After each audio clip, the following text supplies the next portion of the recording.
Greetings from Russia. Unfortunately, domestic violence is a shameful phenomenon that is characteristic of all countries of the world.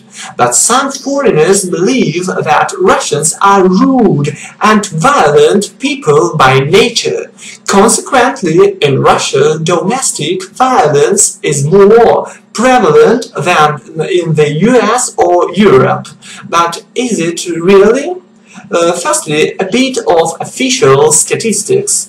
67% of intentional homicides are due to family and domestic motives in Russia.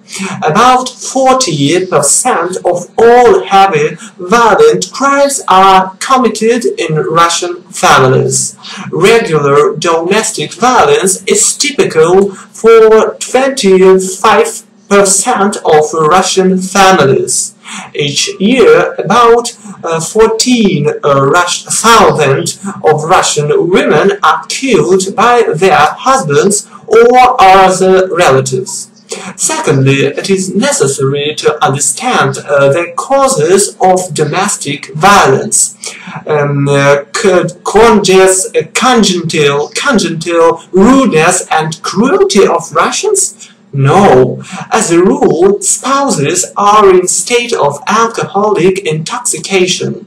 They quarrel, scold, and shout at each other. Then a husband beats his wife.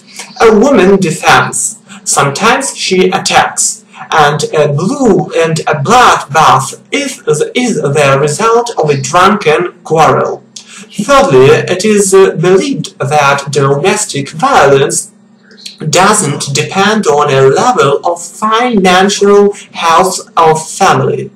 It seems that Russia is an exception to this rule. The majority of domestic violence cases is the result of intoxication of a family member. In Russia, the abuse of alcohol is directly dependent on material support.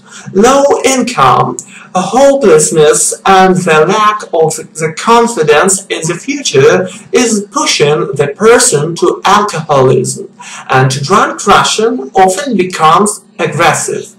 As you can see, domestic violence in Russia has its own national characteristics. That is why decent Russians try to stay away from alcohol. Don't drink too much, subscribe to my channel, and show this video to your friends who are seriously concerned about their domestic violence. From Russia with love.